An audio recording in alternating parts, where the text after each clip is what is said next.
Hi అండి, నమస్తే. నేను మీ Shanti. Welcome back to my channel Shanti's vlogs. ఈరోజు మన వీడియోలో మంచి టేస్టీ స్వీట్ని చూపించబోతున్నానండి. చాలా అంటే చాలా బాగుంటుంది. ఎవరైనా సరే ఒక్కసారి తిన్నారంటే మళ్ళీ మళ్ళీ తినాలనిపిస్తుంది. నోట్లో వేసుకుంటే వెన్నెలా కరిగిపోతుందండి. అలానే దీన్ని ప్రిపేర్ చేసుకోవటం కూడా చాలా ఈజీగా ప్రిపేర్ చేసేసుకోవచ్చండి. అది ఎలాగో స్టెప్ బై స్టెప్ చూపిస్తాను. వీడియోని ఎక్కడ స్కిప్ చేయకుండా చూడండి. మరి ఇంకెందుకంటే ఆలస్యం, ఈ స్వీట్ని ఎలా ప్రిపేర్ చేయాలో చూద్దామా? వీడియోలోకి వెళ్ళే ముందుగా నా ఛానల్ని సబ్స్క్రైబ్ చేయని వాళ్ళు ఉంటే సబ్స్క్రైబ్ చేయటం మర్చిపోకండి. ఈ స్వీట్ రెసిపీ కోసం నేను ఇక్కడ బ్రెడ్ని తీసుకున్నానండి. ఈ బ్రెడ్తోనే నేను ఈ స్వీట్ని ప్రిపేర్ చేయబోతున్నాను. మొత్తం నేను ఇక్కడ 10 బ్రెడ్ స్లైసెస్ తీసుకున్నాను. ముందుగా మనం ఒక్కొక్క బ్రెడ్ ముక్కని తీసుకొని కట్ చేసుకోవాలండి. ఇలా బ్రెడ్ స్లైస్ తీసుకొని సైడ్ ఎడ్జెస్ మనం చాకుతో ఈ విధంగా కట్ చేయాలండి.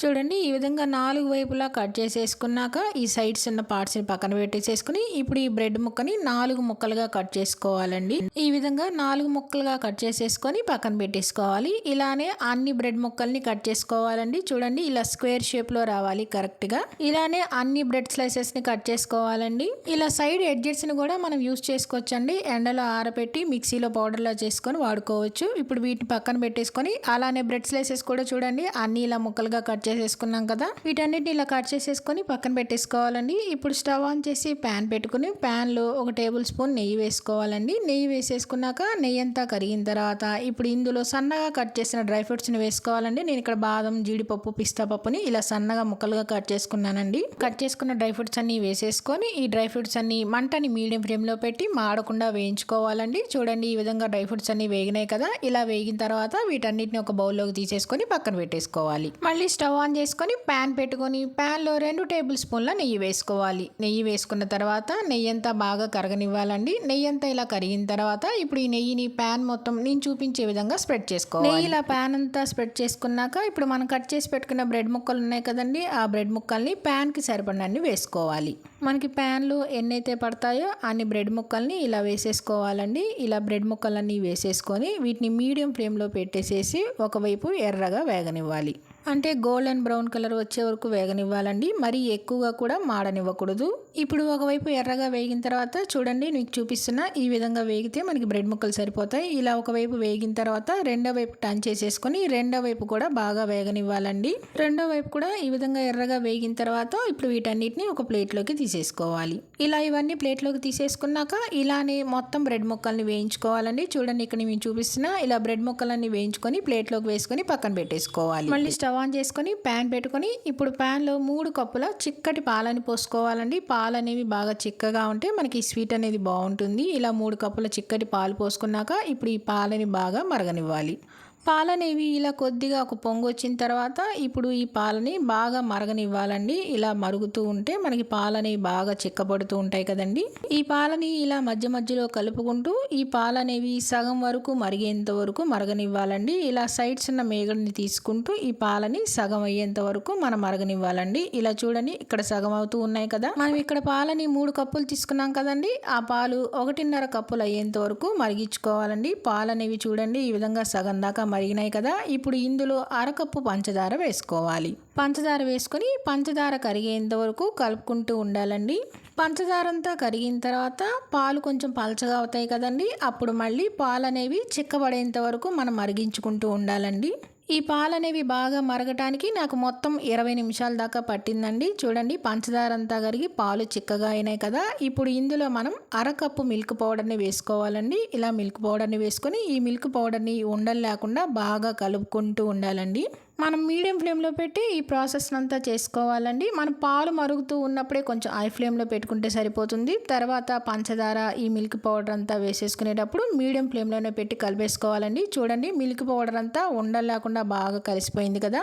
మనకి పాలు కూడా బాగా చిక్కబడ్డాయి కదండి. ఈ విధంగా చిక్కబడిన తర్వాత మరొక్క నిమిషం పాటు బాగా కలుపుకుంటూ ఉండాలండి. ఇదంతా ఇంకొంచెం గట్టిపడేంత వరకు కలుపుకోవాలి. నేను మీకు ఇక్కడ చూపిస్తున్న ఈ విధంగా చిక్కగా ఉండాలండి. చిక్కగా ఉంది కదా. ఇప్పుడు దీన్ని స్టవ్ ఆఫ్ చేసేసుకొని పక్కన పెట్టేసుకోవాలి. ఇది చల్లారిన తర్వాత మరి కొంచెం దగ్గర పడుతుంది కదండి. ఇప్పుడు ఇదే స్టవ్ మీద మళ్ళీ మరొక ప్యాన్ పెట్టుకొని ఆ ప్యాన్లో 1 కప్పు పంచదార వేసుకోవాలి. మనం ఇందాక పాలను కొలుచుకున్నాం కదండి, ఇప్పుడు అదే కప్పుతో 3 కప్పుల పాలకి 1 కప్పు పంచదార వేసుకొని అలానే 1 కప్పు నీళ్లు పోసుకొని ఈ పంచదార కరిగేంత వరకు కలుపుకుంటూ ఉండాలండి. మీడియం ఫ్లేమ్లో పెట్టి ఈ పంచదార కరిగేంత వరకు కరిగించుకోవాలండి. చూడండి పంచదార అంతా కరిగిపోయింది కదా. ఇప్పుడు దీన్ని మరీ ఎక్కువగా పాకం రానివసరం లేదండి. జస్ట్ ఒక 5 నిమిషాల పాటు మనం మరిగించుకుంటే సరిపోతుంది. 5 నిమిషాలు మరిగిన తర్వాత నేను ఇక్కడ మీకు చూపిస్తున్నా చేత్తో మనం పాకాన్ని పట్టుకుంటే ఇలా మనం చేయి అంటుకోవాలండి. మరి తీగ పాకము అదేమి రానవసరం లేదు. ఇలా చేతి కొంచెం అంటుకుంటే సరిపోతుందండి. ఇలా వచ్చిన తర్వాత స్టవ్ ఆఫ్ చేసేసుకొని ఇప్పుడు ఇందులో 1 స్పూన్ యాలకుల పొడి, అలానే కొద్దిగా ఒక చిటికెడు కుంకుమ పువ్వు వేసుకోవాలండి. ఈ 2 వేసేసుకున్నాక ఇప్పుడు ఈ యాలకుల పొడి, కుంకుమ పువ్వు అంతా కలిసేలా కలుపుకోవాలండి. మీ దగ్గర కుంకుమ పువ్వు అనేది లేకపోతే స్కిప్ చేసేసుకోవచ్చు. ఇప్పుడు ఈ 2 బాగా కలిసేలాగా కలిపేసేసుకోవాలి. ఇలా కలిపేసుకున్నాక ఇప్పుడు ఈ పంచదార పాకాన్ని కూడా పక్కన పెట్టేసుకొని కొద్దిగా చల్లారనివ్వాలండి. ఇప్పుడు ఒక వెడల్పాటి బాక్స్ కానీ, ట్రే కానీ, స్టీల్ పళ్ళెం కానీ ఏదైనా తీసుకోవచ్చండి. నేనైతే ఇలా బాక్స్ తీసుకున్నానండి. ఇప్పుడు ఈ బాక్స్కి ఇలా లైట్గా సైడ్స్ కింద అంతా నెయ్యిని అప్లై చేసుకోవాలండి. ఇలా నెయ్యి అంతా అప్లై చేసుకున్నాం కదండి.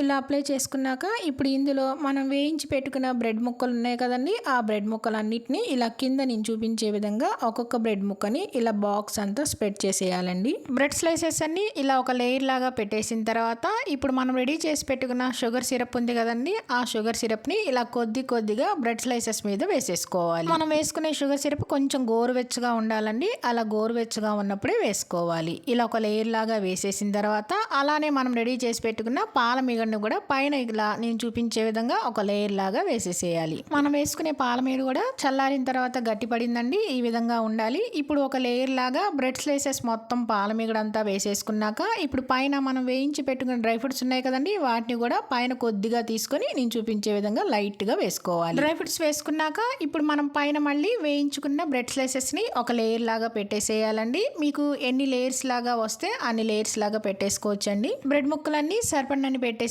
పైన మళ్ళీ షుగర్ సిరప్ వేసుకోవాలండి. షుగర్ సిరప్ అంతా ఈ బ్రెడ్ స్లైసెస్ మీద అంతా వేసేసుకోవాలి. ఇలా వేసేసాక పైన మళ్ళీ మనం పాల మీగడని కూడా ఒక లేయర్ లాగా వేసేసేయాలండి. పాల మీగడంతా ఒక లేయర్ లా వేసేసాక పైన మళ్ళీ వేయించిన డ్రై ఫ్రూట్స్ వేసేసుకొని మళ్ళీ మరొక లేయర్ లాగా మనం వేయించుకున్న బ్రెడ్ స్లైసెస్ ని పెట్టేసుకోవాలండి. ఇలా పెట్టేసిన తర్వాత ఇప్పుడు మిగిలిన షుగర్ సిరప్ ఉంటుంది కదండి. ఆ షుగర్ సిరప్ మొత్తం వేసేసుకోవాలి. షుగర్ సిరప్ మొత్తం వేసేసుకున్నాక ఇప్పుడు పైన మళ్ళీ మిగిలిన పాల మీగడను కూడా ఒక లేయర్ లాగా వేసేసుకోవాలండి. ఇలా వేసేసుకున్నాక అలానే మిగిలిన డ్రై ఫ్రూట్స్ ను కూడా ఇలా వేసేసుకోవాలి. నాకు ఇక్కడ బాక్స్ లో 3 లేయర్స్ గా పట్టింది కదండి. మీకు మీలుని బట్టి మీరు ఎన్ని లేయర్స్ లాగైనా యూస్ చేసుకోవచ్చు. ఇలా స్వీట్ అంతా ప్రిపేర్ చేసిన తర్వాత ఇప్పుడు ఈ స్వీట్ ని ఒక పావు గంట సేపు ఫ్రిడ్జ్ లో పెట్టేయాలి. పావు గంట తర్వాత ఫ్రిడ్జ్ లోంచి స్వీట్ ని తీస్తే మనకి స్వీట్ అనేది రెడీ అయిపోతుందండి. మీకు కావాలంటే ఫ్రిడ్జ్ లో పెట్టేసుకోవచ్చు. లేదంటే ఒక పావు గంట తర్వాత అయినా చల్లగా లేకపోయినా ఈ స్వీట్ ని తినేసేయచ్చు. అంతేనండి. బ్రెడ్ తో ఇలా స్వీట్ చేసి పెడితే నోట్లో వేసుకుంటే వెన్నలా కరిగిపోతుందండి. పిల్లలు, పెద్దవాళ్ళు అందరూ చాలా ఇష్టంగా తింటారు. మళ్ళీ ఈ స్వీట్నే చేసి పెట్టమంటారు. అంత ఫిదా అయిపోతారండి. మరి ఇంకెందుకంటే ఆలస్యం, మీరు తప్పకుండా ట్రై చేయండి. ట్రై చేసి మీకు ఎలా వచ్చిందో కామెంట్స్లో తెలియజేయడం మర్చిపోకండి.